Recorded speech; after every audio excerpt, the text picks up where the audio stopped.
नमस्कार, आप देख रहे हैं सी न्यूज भारत। मैं हूं आपके साथ ज्योति श्रीवास्तव। वक्त हो गया है न्यूज बुलेटिन का, जिसमें हम जानेंगे कि कहां मुख्यालय में रबी फसल बीज नहीं मिलने से किसानों में है आक्रोश और कहां शोभा यात्रा में निकली झांकियों पर हुई पुष्प वर्षा।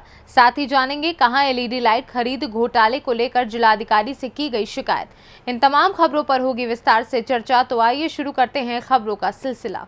बांका जिले के चांदन प्रखंड क्षेत्र के पंचायत बिरनिया, सिलजोरी, गौरीपुर, कोरिया एवं अन्य पंचायतों के किसानों को समय पर रबी फसल चना एवं गेहूं बीज नहीं मिलने पर कृषि कार्यालय में दिन भर काफी भीड़ लगी रही। प्रशासन आपके द्वार में कृषि पदाधिकारी राम सिंह मंडल की घोषणा के बाद रबी की फसल के लिए बीज प्राप्त करने के लिए प्रखंड कृषि कार्यालय ग्रामीणों की भीड़ उमड़ पड़ी, लेकिन विभागीय उदासीनता के कारण पहले आओ पहले पाओ ये कहावत यहाँ भी चरितार्थ करके दिखाया गया है। ग्रामीणों का कहना है कि ओपीडी प्राप्त होने के बावजूद भी किसानों को बीज नहीं मिल रहा है। मायूस होकर सैकड़ों किसान प्रखंड कार्यालय बीडीओ से शिकायत करने पहुंचे, जहाँ बीडीओ कार्यालय में नहीं होने की वजह से लाचार एवं बेबस किसानों ने डीएम को आवेदन लिखकर न्याय की गुहार लगाई है। बहुत ही बड़ा देवे नहीं कर रहा, गाली गलौज कुछ नहीं बहुत देवे नहीं कर रहा। ढोंड सिंह मार दिया कुछ जेनी जंगवावे जेनी हमन नहीं देखो यार सब जेनी जंगवावे। यहाँ किसके पास आए थे आप लोग अंचल में? यहाँ वीडियो साहब के पास आए थे, यहाँ नहीं है। वीडियो साहब से शिकायत करना था ना? हाँ, साहब नहीं है। क्या परेशानी है आप लोगों का? परेशानी है जो 8 दिन में से नहीं गिर रहे और रोज घूरी रल छो चना और गेहूं नहीं मिली रल छे। मैसेज जावो परिषद वहां कहे से कि तो रिजे क्या दिन से घूरी रल छो तोरनी?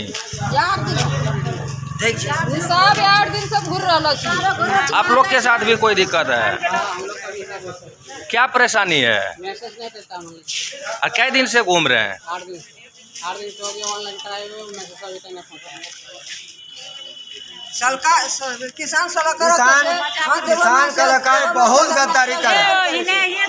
किसान कलाकार बहुत गद्दारी कर रहा है। कोरिया का जादव है कर रहा है, हमसे कोई नहीं है।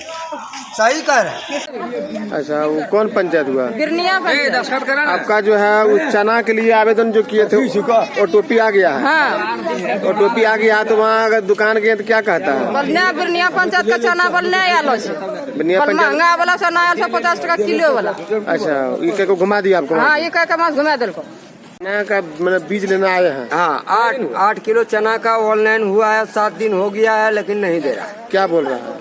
बोलिए यही दे रहे हैं, परसों आइए कल आइए, घुरा रहा है। अच्छा, तो यहाँ पर जो है कौन घुमा रहा है? बीओ साहब या बीओ साहब नहीं, ये थी कोरिया का कौन है, ये थी कृषि सलाहकार। कृषि सलाहकार। कृषि सलाहकार। अच्छा, वही और भाग गया। हाँ, सोमवार को भाग गया। तो इस आप लोग जो है एक बार बीडीओ साहब से बात कीजिए इस विषय में। कहाँ घर हुआ आपका बाबा? गोबड़ी मालिक। क्या कहाँ आप लोग जा रहे हैं अभी? हम लोग जा रहे हैं वीडियो साहब के पास। वीडियो साहब के पास जा रहे हैं जी। क्या मामला है? मामला है जो कि 4-5 दिन से हर एक आदमी को और जितना लेडीज बूढ़ा बुजुर्ग है सबको घुमा रहा है 4-5 दिन से, और ओटीपी छोड़ता है नहीं, और लोग को नहीं देने के नियत से लोगों को परेशान किया जा रहा है और मुंह पर ना भी नहीं कहा जा रहा। अच्छा, आप लोग बीज लेने आए हैं? जी, चना वाला बीज ले आए हैं जी। बांका से सी न्यूज संवाददाता राकेश की रिपोर्ट। बस्ती जिले के नगर पंचायत रुधौली में होने वाले मानस ज्ञान यज्ञ को लेकर थाने के सामने शिव मंदिर पर शोभा यात्रा निकाली गई। यात्रा के दौरान जगह जगह भाजपा युवा मोर्चा जिला मंत्री एवं नगर पंचायत पद के प्रत्याशी रवि जायसवाल के नेतृत्व में पुष्प वर्षा किया गया एवं शिव मंदिर परिसर में जलपान की व्यवस्था कराई गई। रवि जायसवाल के नेतृत्व में ये सारा कार्य संपन्न किया गया। रथ पर सवार भगवान राम पर नगर पंचायत पद के प्रत्याशी रवि जायसवाल ने फूलों की वर्षा की। रवि जायसवाल ने कहा कि सनातन संस्कृति हमें आपसी एकता और भाईचारे के साथ रहने की प्रेरणा देती है। हमें परिवार के साथ संबंधों का पूरी तरीके से निर्वहन करते हुए एक दूसरे का सहयोग करना चाहिए। बस्ती से सी न्यूज संवाददाता सुशील शर्मा की रिपोर्ट। गुजरात के नर्मदा जिले में 4084 दिव्यांग मतदाता दर्ज हुए हैं। ऐसे मतदाताओं को व्हीलचेयर और अन्य खास सुविधाएं उपलब्ध हो सकें और मतदान के लिए उनको कोई मुश्किल न हो, इसी को ध्यान में रखते हुए जिला चुनाव अधिकारी और जिला कलेक्टर श्वेता तिवारी के मार्गदर्शन के अंतर्गत जिला चुनाव तंत्र की ओर से जरूरी सर्वे करते हुए सुविधा उपलब्ध कराने का आयोजन किया गया। साथ ही ब्रेल लिपि से तैयार किया हुआ साहित्य भी ऐसे मतदाताओं को दिया जाएगा। बैलेट यूनिट में की गई व्यवस्था के मुताबिक नेत्रहीन मतदाता ब्रेल लिपि के माध्यम से मतदान कर सकेंगे। जिले में 148 नंदोद विधानसभा विस्तार के राजपीपला वडिया कॉलोनी और 149 डेडियापाड़ा विधानसभा विस्तार के लिए निवाल्दा 2 में दिव्यांग मतदाता सहायता केंद्र बनाए जाएंगे, जहां ऐसे मतदाताओं की सहायता के लिए उचित प्रबंध किए जाएंगे। હું જોઈ નથી શકતી છતાં પણ ચૂંટણીમાં વોટ કરવા જાઉં છું તો બધાએ પણ જવું જોઈએ, એવી મારી નમ્ર વિનંતી છે। આવતી 1 ડિસેમ્બરે છે તો બધાએ જ જવું જોઈએ। હું પણ જાઉં છું તો તમારે પણ જવું જોઈએ। અચૂક મતદાન કરીને રાષ્ટ્રીય પર્વમાં સૌભાગ્ય થવું જોઈએ। આપ સૌ मतदान करो एवी मारी नम्र विनंती। आगामी 1 डिसेम्बरे 2022 रोज विधानसभाની ચૂંટણી માટે મતદાન થવાનું છે।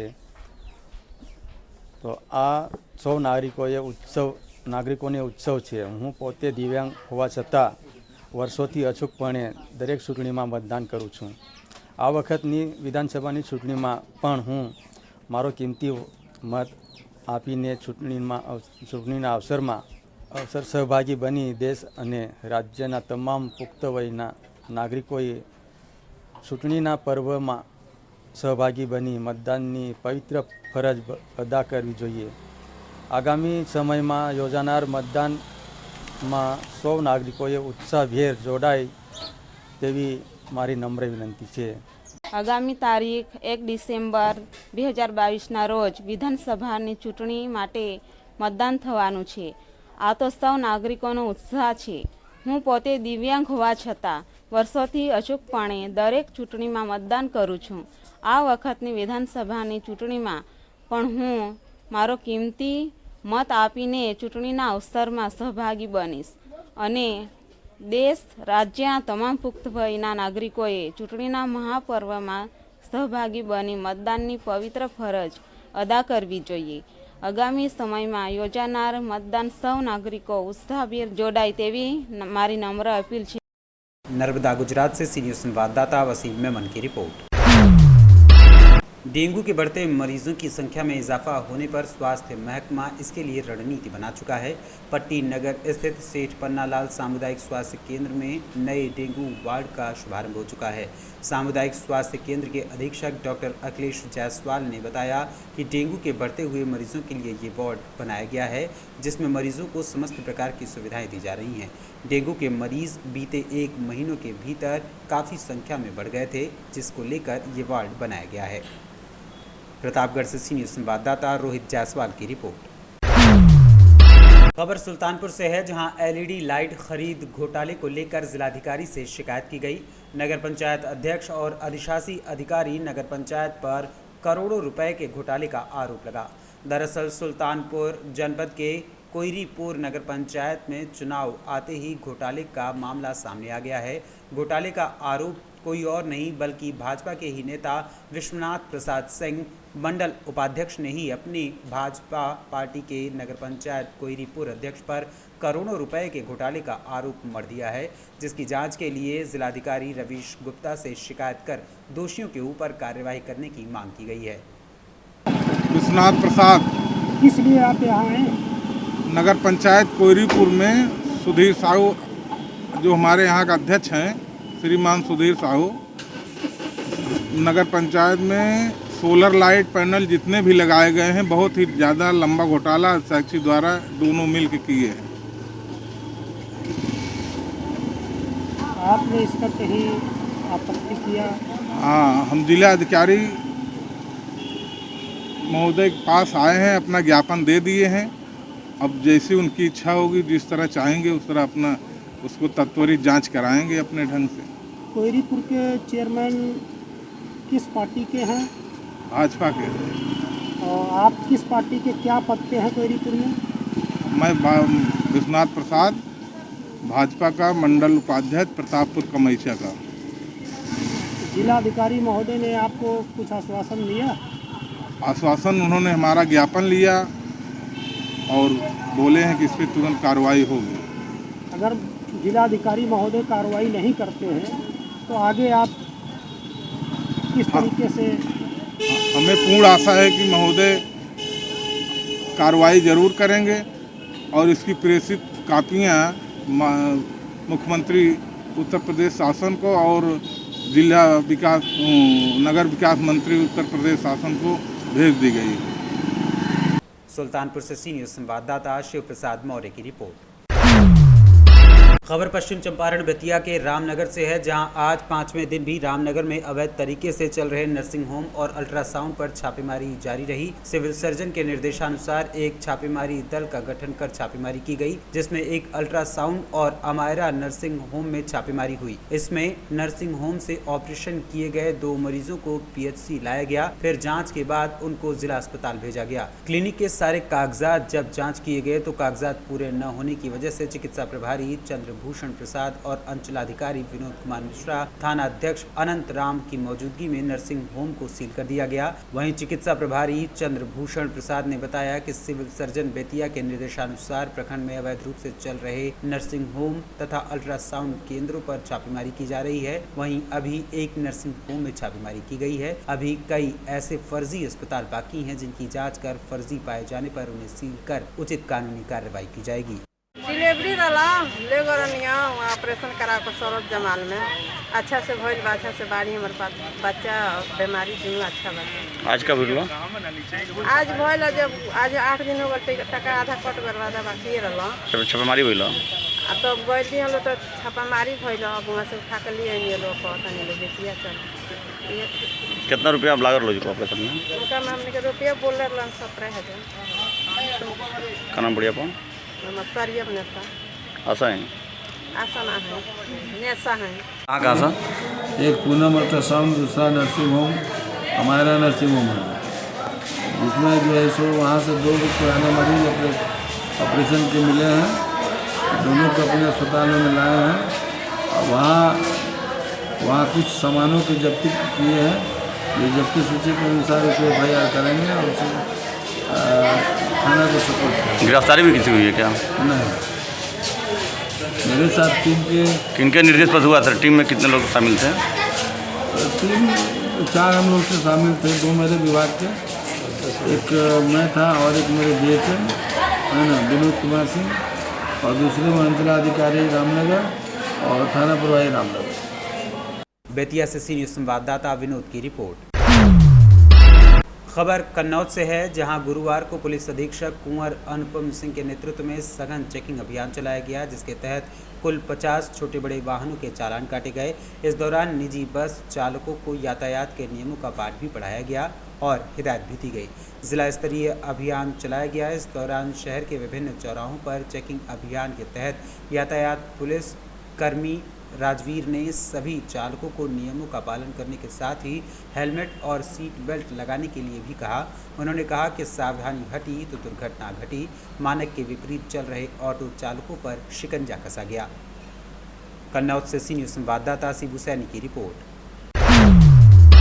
महाराजगंज कलेक्ट्रेट के सभागार में आज राष्ट्रीय राजमार्ग 24 गोरखपुर सोनौली रोड के चौड़ीकरण को लेकर भू स्वामियों के साथ डीएम सत्येंद्र कुमार और एडीएम पंकज वर्मा के नेतृत्व में बैठक संपन्न हुई, जिसमें भूमि स्वामियों की समस्या के बारे में जानकारी ली गई। वहीं भू स्वामियों ने चौड़ीकरण में मुआवजा कम मिलने और NHI की लापरवाही को लेकर सवाल उठाए। वहीं सभी समस्याओं को गंभीरता से लेते हुए डीएम ने भूमि स्वामियों को आश्वासन दिया कि आप सबके साथ कोई अन्याय नहीं होगा। 25 नवंबर को NHI के कर्मचारियों की उपस्थिति फिर बैठक किया जाएगा और सभी मामलों के निस्तारण का प्रयास किया जाएगा।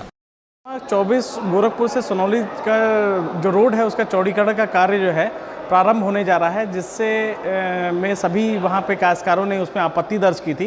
किसी को भी उनका पैसा मुआवजा उचित नहीं मिल रहा है, मुआवजा बहुत कम दिया जा रहा है, जिसको लेकर के सभी काश्तकारों ने यहाँ पे आपत्ति दर्ज की थी। आज सैकड़ों की संख्या में आज लोग यहाँ पे आए थे। आज फर्स्ट हियरिंग थी, जिसमें हमारे काश्तकार पक्ष के सभी वकीलों ने अपनी बातों को रखा है डीएम साहब और एडीएम साहब के सामने।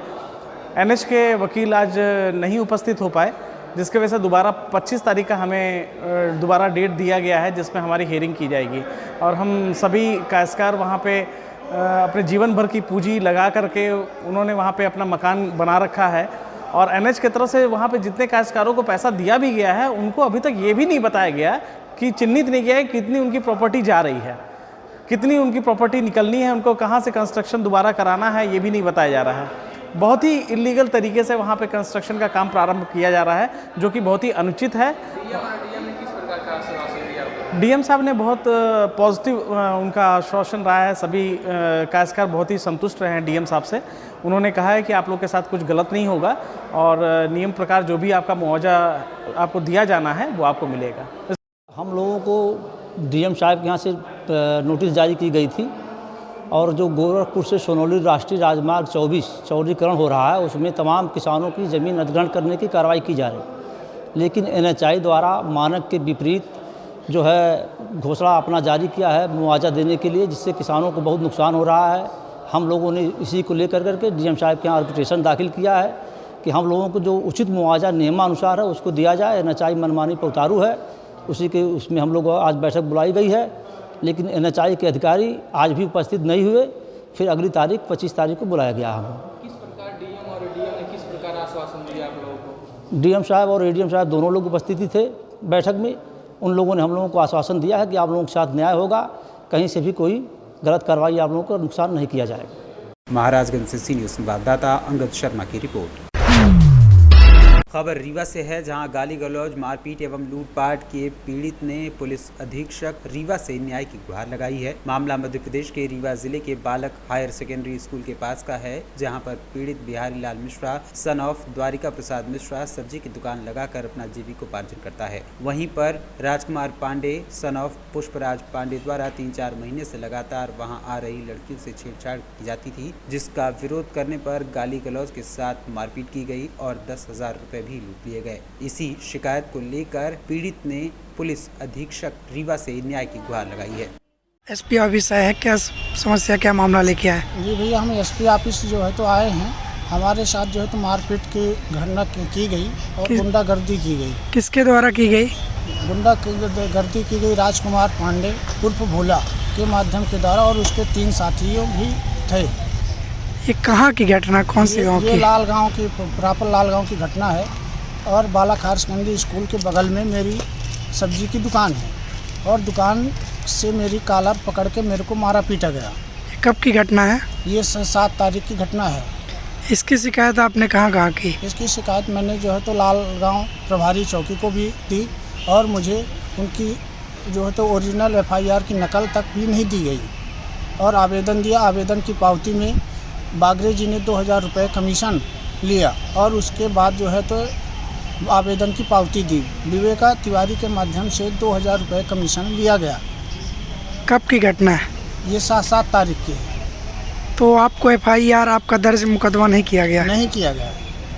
तो इसकी शिकायत और कहाँ आपने की? इसकी शिकायत मैंने गढ़ TI को भी जानकारी दी है, सूचना दी है और गढ़ TI से भी बोला कि पैसा लिया गया है, बागरी जी के द्वारा 2,000 रुपये कमीशन लिया गया है। उनके द्वारा क्या बोला गया?